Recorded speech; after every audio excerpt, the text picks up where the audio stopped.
10 railways code breach. Connellsville, Uniontown, Latrobe, Greensburg, all around that area.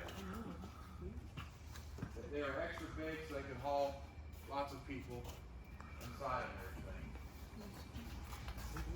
Here we have a solar panel. So we have solar panels on top of the roof of the building here. We're getting a whole bunch more, and we have lots of solar panels on top of the roof of the new building, the Welcome Education Center as well. This stuff is put in a long time ago. The basic concept is still true, but some of that stuff, we have more solar panels up there now than we did before. So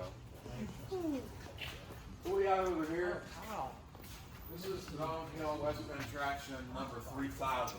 This is a standard gauge electric locomotive that they use in Fairmont, West Virginia to shift around coal cars.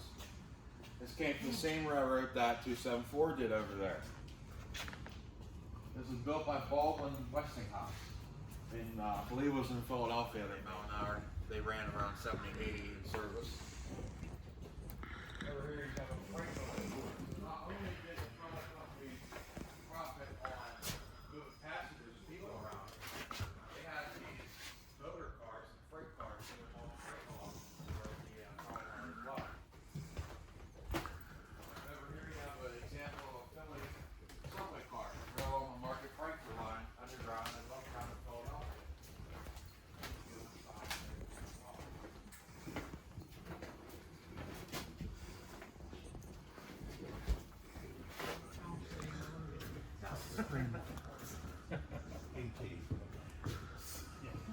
You want to find Eric for the start of that.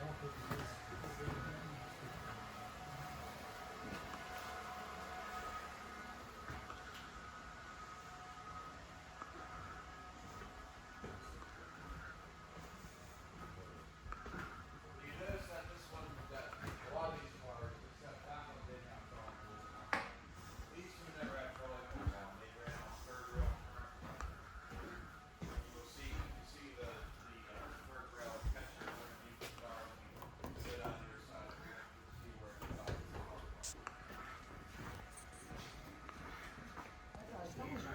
used to work at Turner in the middle of the Get on car. the car. And then we walk across the street. And go on one there, get one over there, shake one. You're about all day.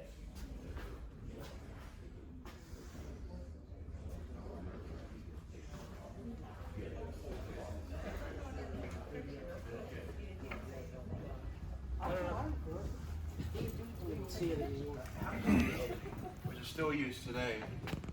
These were equipped with what was called a trip cop. So what would happen is if you violated a red signal, this device here, which is on a spring, would engage, there's not one here to show you, but it would engage into a pin, which would then apply the emergency brakes on the car. And you can see underneath here that this is the current collector for the third rail. Honestly, this is even new to me. I never even seen this before. So you can see how the air brakes work. You know what the shoe is actually made out of? If you go and release, it'll move the pin up, release the brake shoes. Start to apply. This is Boston dump car 3618. So what we do with this? This is a giant hopper we can put ballast in. Ballast is what goes in the tracks to make it stable. These chutes open up at the bottom. There's a hand crank up inside, and you can dump the ballast in the gauge. And then you can, you have a ballast regulator that makes it all nice and even. Then you have a tamper that comes in and physically lifts the tie up a little bit, compacts the ballast underneath, provides then the sharp stones of the ballast will lock to each other, provide a very stable route. Penn Railway's number 1. This may not look like much, but this thing weighs 25 tons. This was used for hauling around coal cars in Connellsville. This whole thing is 2-inch thick solid steel filled with cement and scrap iron. And it's just a big wood box that sits on that really giant heavy frame that gives it its humongous traction effort. It has double reduction gears inside there. This thing will easily outrun its own brakes. In fact, it does every time. You can apply the emergency brakes. This thing will just keep on going. It has that much torque.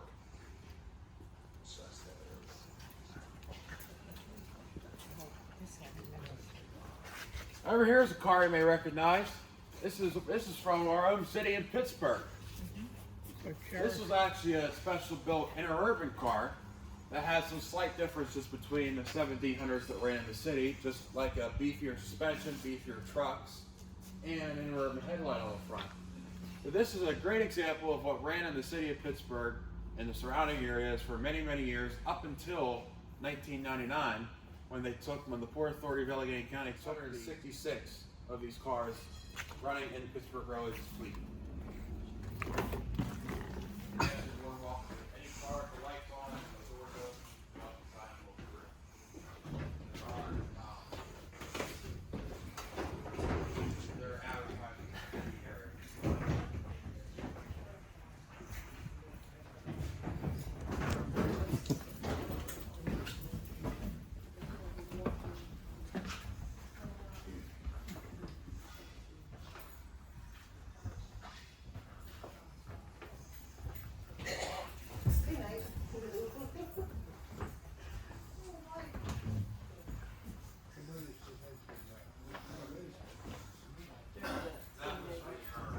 Yeah. She's pretty cool. They had a old border. Yeah, they took those out, put more seats in.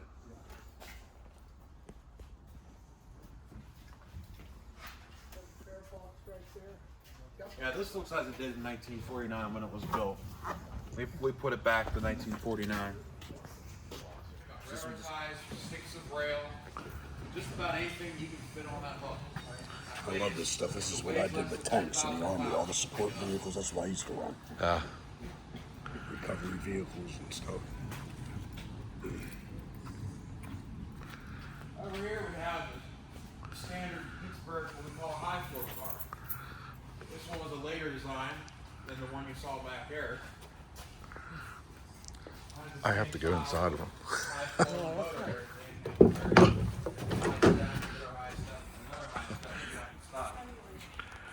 They call this the Ginsburg streetcar. It was the Ginsburg car you'll ever get. Because the body was made by a Fresh Steel Car Company in Keys Rocks. Running gear came from Westinghouse in Wilmerding, and the electrical equipment came from Westinghouse in East Pittsburgh. And it ran Pittsburgh all its life. So it's truly a Ginsburg streetcar. Right now it's signed for Frankstown and towards into Frankstown Avenue, one towards into Oakenburg. So what you see on the front here, this is what we call a life guard. So back then, you had a lot of people walking the streets and everything. So it's not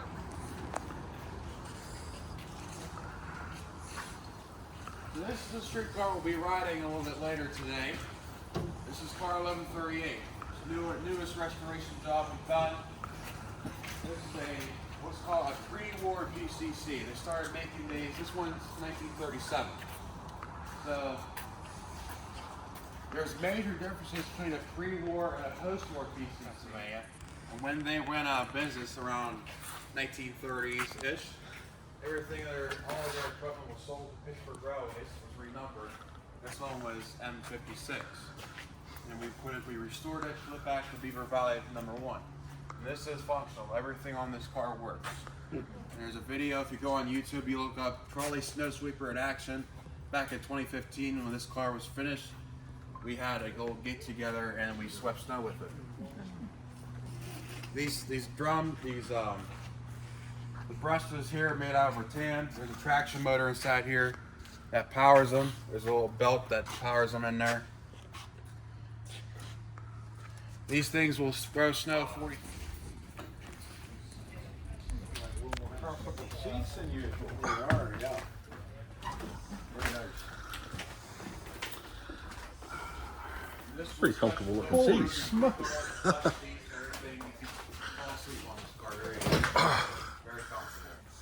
comfortable. Be fit scary, Mike. This car ride's very smooth.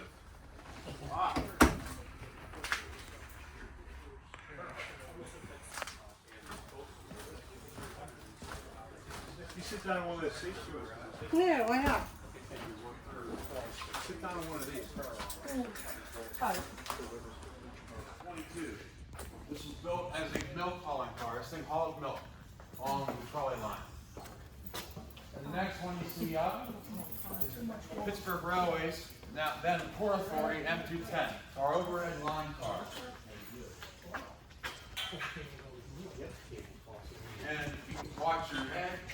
You're more than welcome to go underneath and see what underneath the streetcar looks like if you're feeling inclined to do that.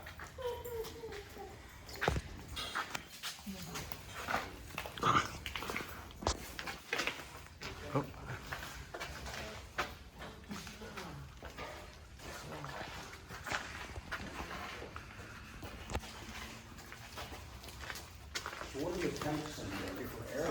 For air, yeah.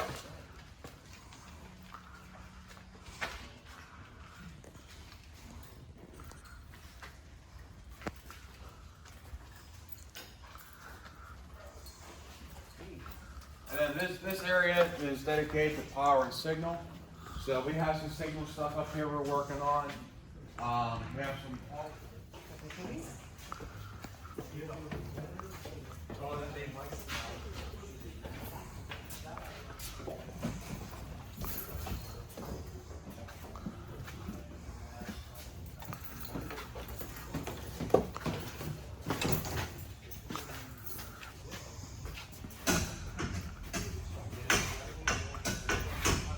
Come on.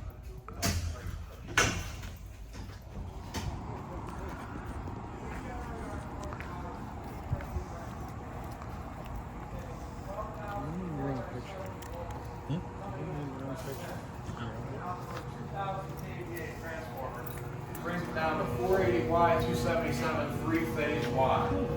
Comes into our switch gear here. Big circuit breakers, 800 amps, 800 amps, 2,000 amps for the entire east site. Then each one of these is fed to a three-phase isolation transformer. It takes it from a Y to a delta. Just removes the ground return. That's all. And then I'll show you in one of these rectifiers cabinets that is not alive. Close the DC disconnect switch. Our line potential is alive. This rectifier has 600 volt potential. And now I come over here. I push the start button. What's it's going to do? We have series resistance that checks to make sure it's not dead short before the breaker closes. You can hear the relays engage, they'll disengage. PLC will then tell the automatic circuit breaker inside to close. It'll be live if you aren't paying attention and you leave that disconnect switch on. So now that this is completely isolated from the rest, we can now safely touch it and work on what we need to do with it.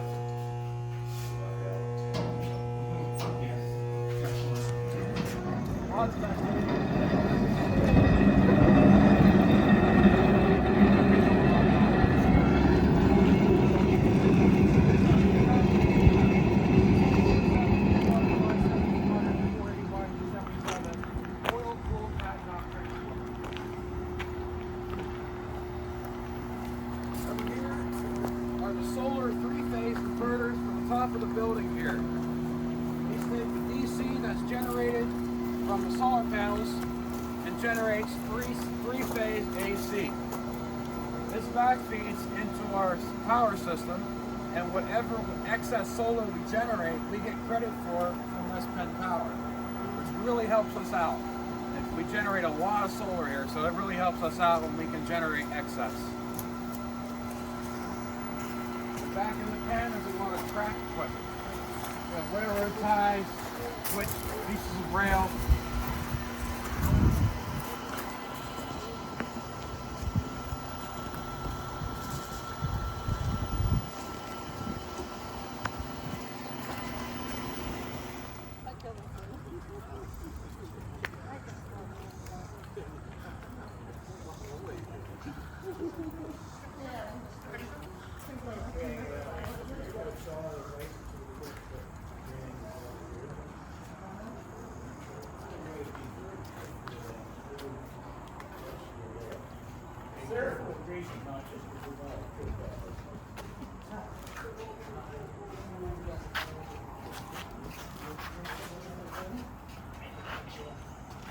Okay, this is the artifact preservation building. When we first started fundraising for this building in 2013, it was to be called the Parts Warehouse. And fundraising didn't go so well. So I suggested that maybe it needs a little more historic oriented name. So I suggested the Artifact Preservation Building. And the fundraising took off like crazy. So we opened. Not the sort of thing that you're going to carry on a little trailer. It has a Ford 300 straight six motor That's not what it is. well, 5-speed transmission. Trolley gauge. The difference is 6 inches from 56 and a half to 62 and a half. Trailer car. The next thing there is a track camper. Nobody else would want it, so when they bought a fancy new camper, they just gave us this one. In fact, they gave us 2 of them. Huh? Well, we don't pay tax.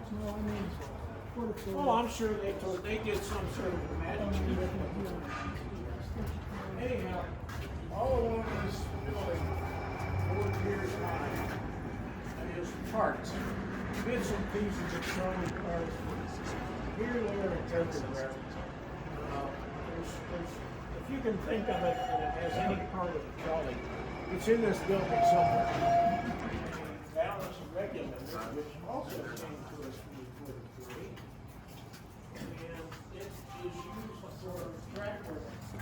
It shapes the stone around the tracks. It also makes a dandy snowplow. It's a machine that served the Port Authority for a number of years. And again, when they didn't have a need for it anymore, they gave it to us. So it's quite an interesting piece of equipment. Series.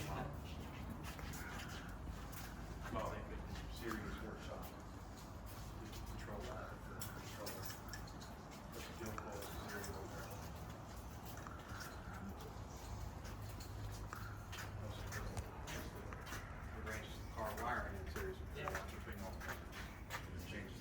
Now, what you see here is if you lived in the east end of Pittsburgh or Oakland or for the most part, South Hills and everything, this was the Port Authority, actually this dates back into 1940 for Pittsburgh Railways.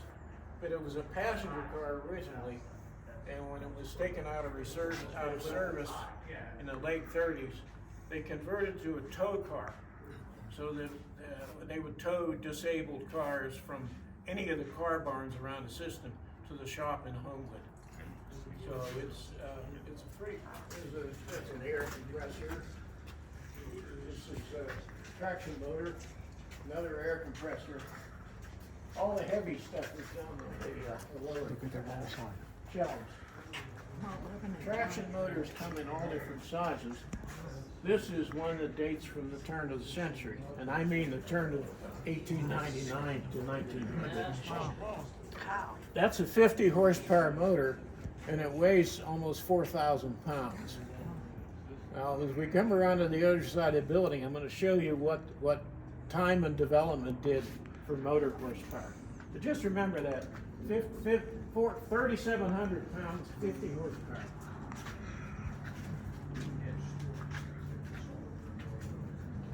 This is part of a trolley kit. M1 was the Pittsburgh Railway's pay car. Back before there was check banking and so forth, the railways company sent this car around the system every 2 weeks and paid every employee in cash. But that's the way it was back then. Most people dealt strictly in cash.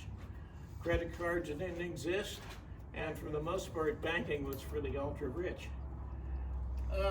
Unfortunately, this car has suffered over the years, and these two bins are full of parts.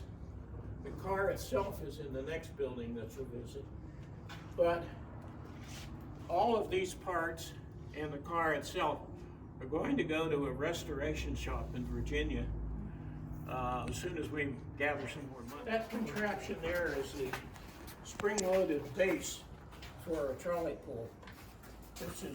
The pole goes in here, and this is bolted to the top of the car. And those springs are what keeps the trolley wheel on the wire as the car moves along. I have another bunch of traction motors. These are intermediate sized motors, and as you can see, they're kind of rough condition. But when we need one of these, there are motor shops that are still able to deal with this stuff, no matter how old it is, because a DC motor, the technology hasn't changed in the last 100 years. So if we need one of these overhauled, there's a shop over in Meadowlands that'll do it. There's another one in Cleveland. This is another one of the very old motors, designed in 1890.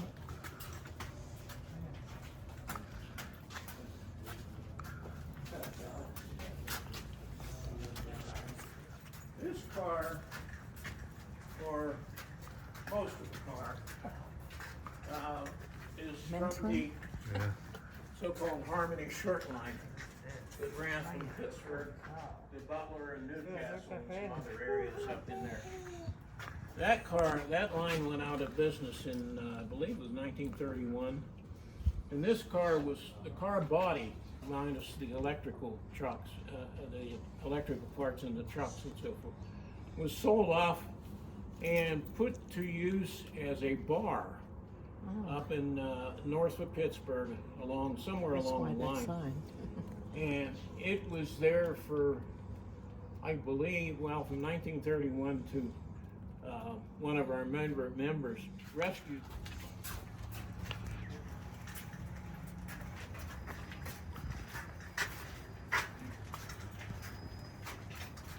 This car was taken out of service in 1947 and went to a museum in New England at that time.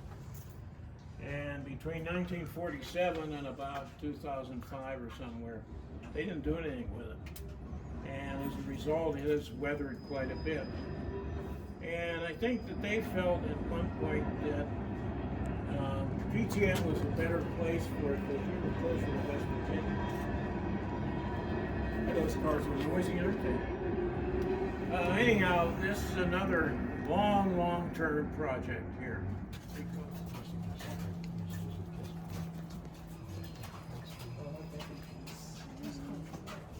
This is a Pittsburgh Railways car. Should look familiar to some of you folks.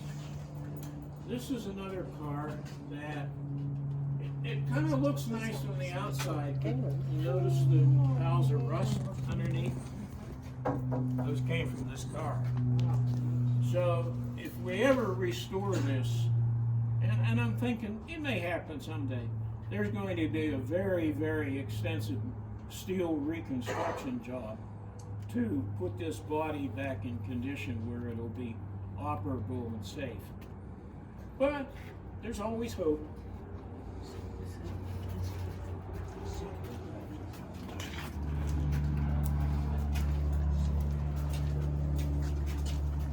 Rust on the floor. Yeah, I wonder where that comes from.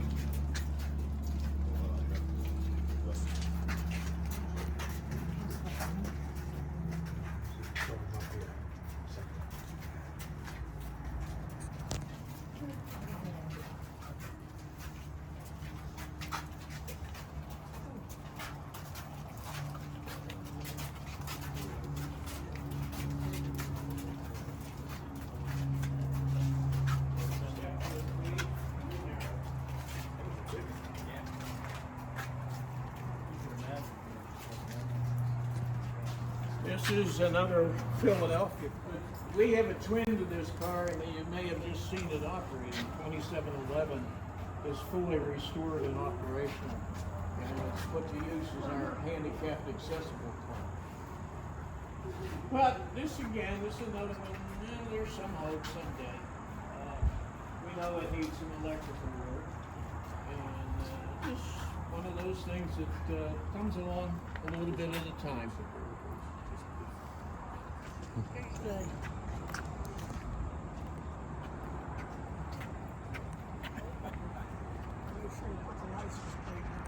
I did.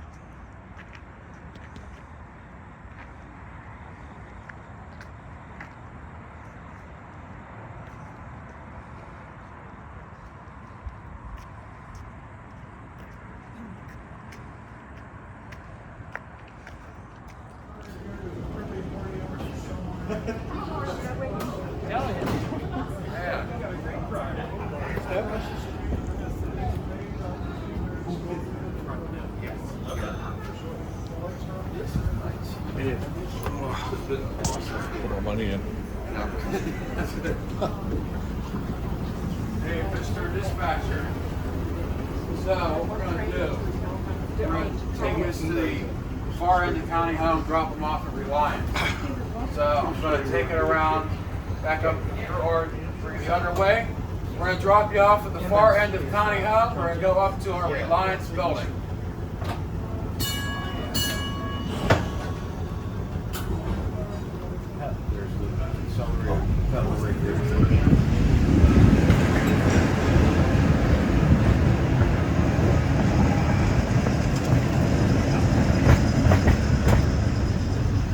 That would be great.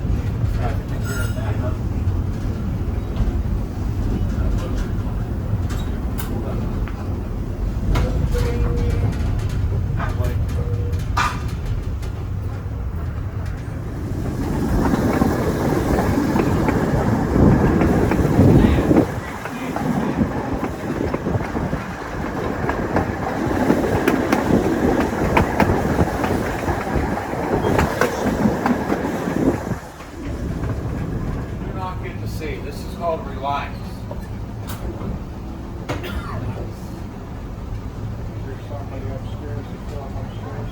I'm going to come up and show them up there while I put this back. I'll grab this.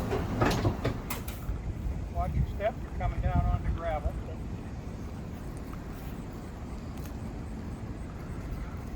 Arm down here, or you good? Okay. Watch your step. You're coming down onto gravel. If you need help, we will help you. What we would do, or what he said.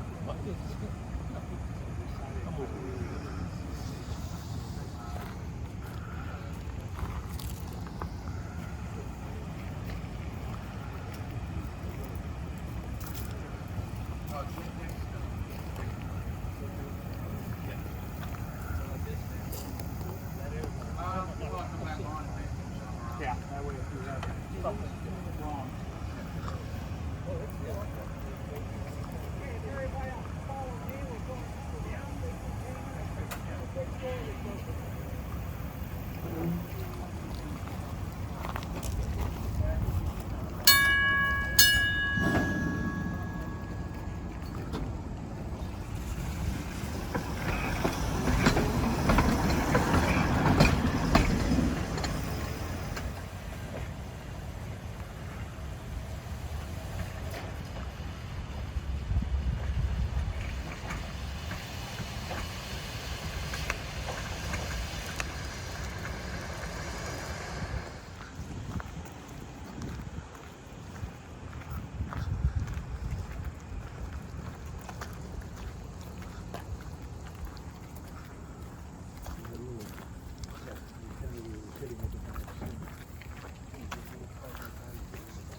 get everybody together up here.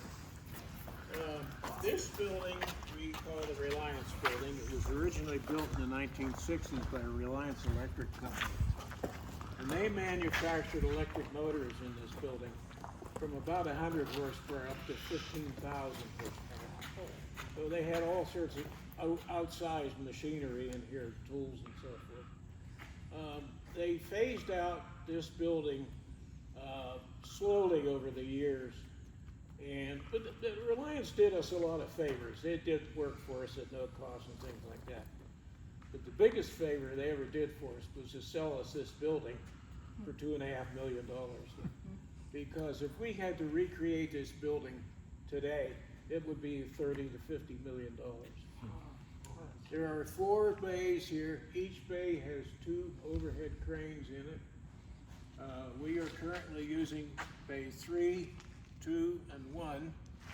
Bay 4, which is over here in the darkness, is being leased out to a company that maintains and repairs overhead cranes. So of course they come in handy if we ever had a problem with ours.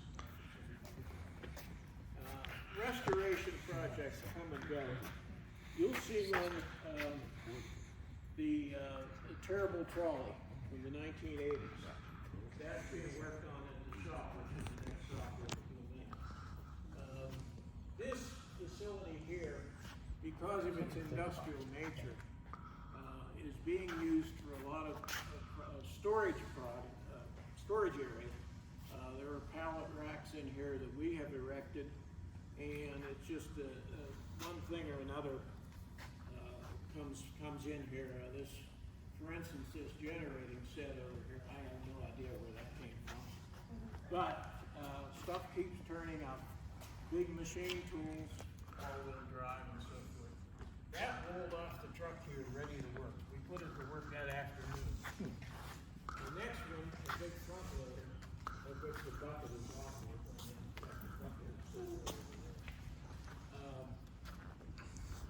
That was a cheap machine. We paid $500 for that. And then we spent 2 years and $5,000 making it usable. So some assembly required half gauge. And what we're doing is using the frames from the standard gauge trucks and the axles from the broad gauge trucks to create a pair of trucks for the Shaker Heights Park that will be the correct gauge and otherwise functionally correct, have the right type of electrical interfaces and so forth. And all of the disassembly and reassembly has been done basically by Dick and myself here. That's Dan and Larry with the track crew. Yes. That's Kevin's workshop. Does a little bit of everything over there.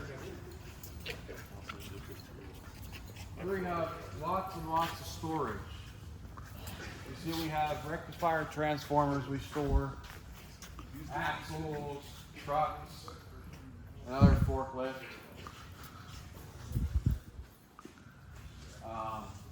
seats, control panels, a little bit of everything. There's another one of those battery carts from the Port Authority up there.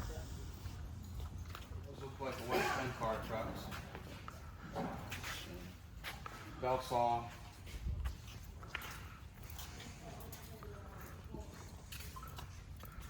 Another truck. More trucks. There's our little toy train way up that we've been messing with on and on. Slowly but surely working on it.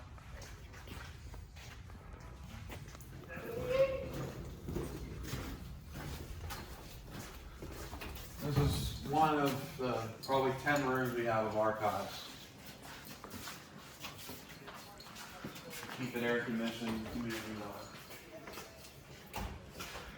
You know, when you're done with all those magazines, you might want to give them to me. There's so much stuff. We have so much stuff. It's not even funny.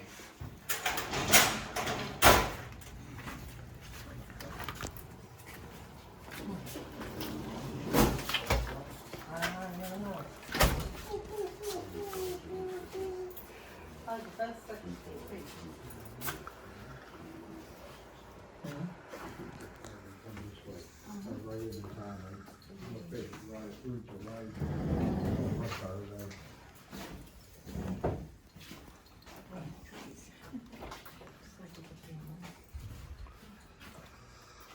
And all of this is all books, signs, but everything.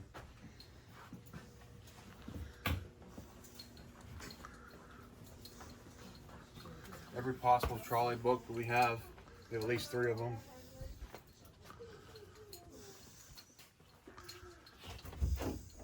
Oh, cool, negative room's unlocked.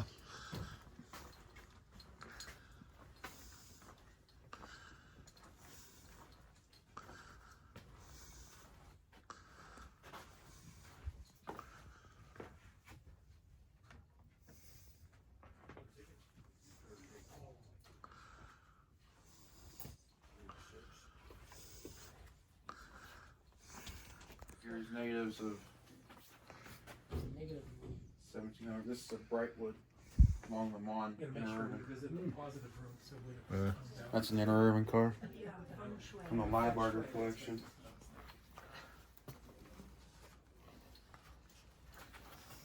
Just so many different photographs of everything. We used to have a steam locomotive here. That was Arden Short Line number 69. It's in Florida now.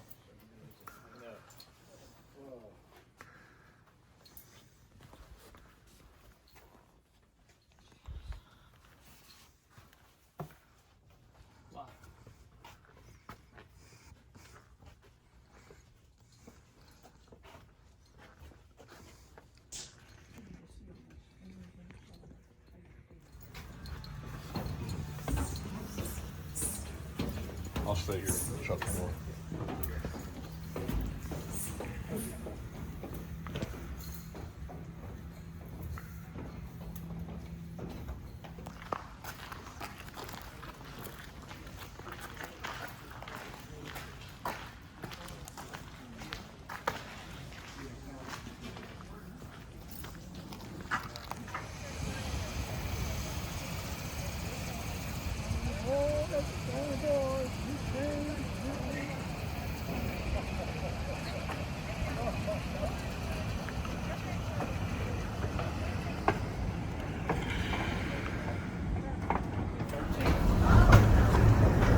I like the way that they incorporate all the social.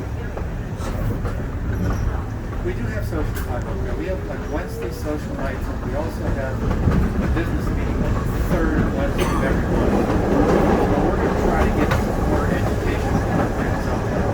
It's kind of like about 2 hours long. Yeah, like half hour, 45 minutes. And the residents that are going to do some education party training in this. Yeah, we're doing that. We started that last week.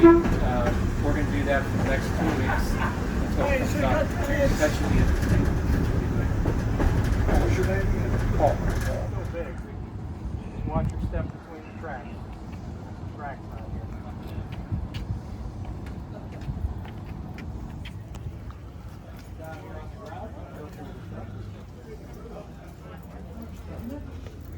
This car here is still out there, up the Transit 5326.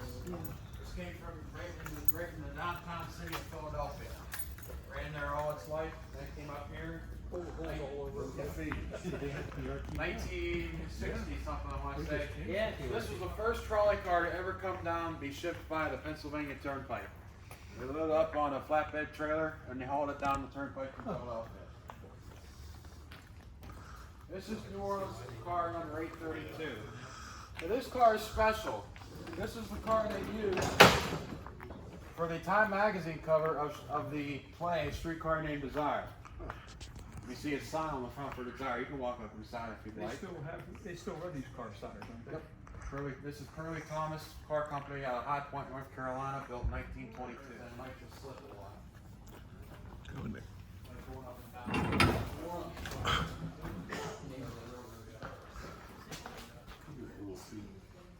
That is a little seat.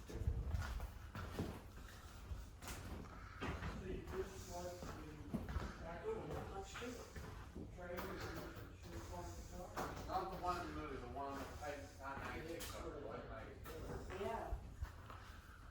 So someone was asking about Trolley. This is the these to the patent owners of the PCC cars, and they were caught on patent infringement, and they eventually lost their lawsuit, and that was the fate of J.G. Brill Car Company. They went out of business after that. Over here is Philadelphia Suburban Transit Red Arrow number 66. They called these the crowd swallowers. 120 people you could fit standing in this car. You could hook two of them together and make a train. We have another one that's being worked on in the shop right now. Thing weighs 30 pounds. It's big, really big. This is Philadelphia Suburban Transit Red Arrow. Then it was SEPTA, number 14. Now, if you had a good eye, you saw a sister car 24 sitting up in the trolley display building. On occasion, well, we can hook these two up together and run them on our train. They had these in Pittsburgh at one point, but they got rid of them because they can only run them in the summer. And you can put all the windows up on a low floor car and have it be half as nice as this, and it's still good. Now, in Rio de Janeiro, it's warm down there all the time, so these were a viable option. They didn't have winter. Now, yes, they do flip over, you can see.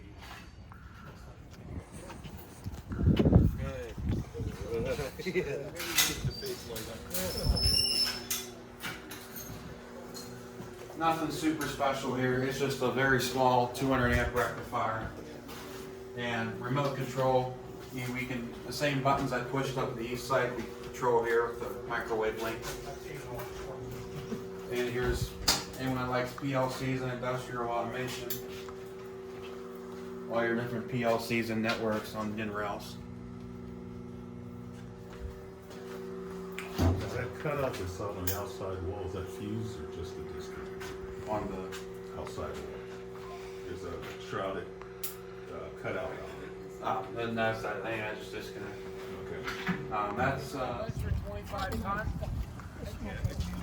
That was originally sold to the U.S. Army, and we got it in a roundabout way and made it broad gauge. We made the axle a little bit wider.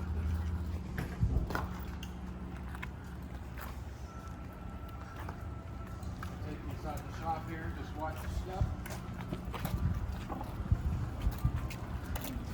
Yeah, you can come back to the side.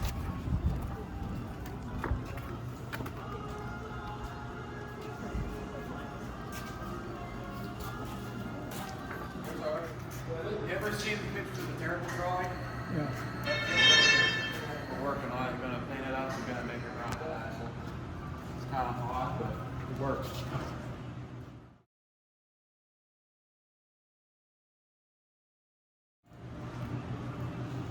This is the trailer trolley. Been taken apart and working on it.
Just a lot of parts, really dusty. I'm not going to take you out there today. It's just a lot of parts. Yes,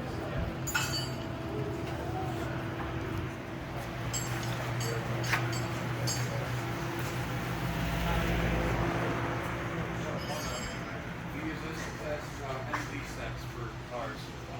So they put out around 36 volts DC, and they're rated to about 40 amps or so. So we hook this up to the output of the motor generator for a PCC car, and we can test it with this. Like 5-minute test if we need to service it for anything.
cars in and out of the shop. Since we have no overhead, we have to use this little bug stick device. And there's car 73, sister car, car 66, car 42 back there. Not really much, a whole lot interesting back there.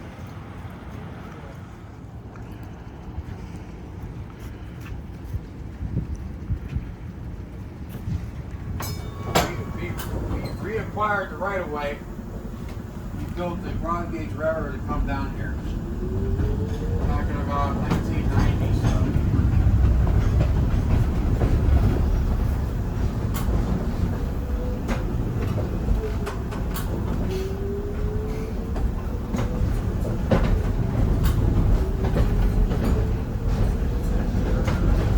Watch the blades dip when he throttles up.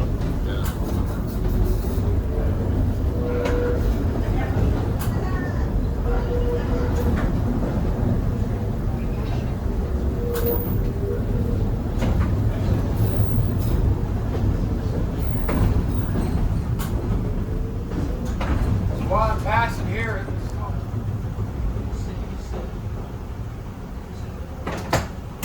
all right, everybody, this concludes your tour here.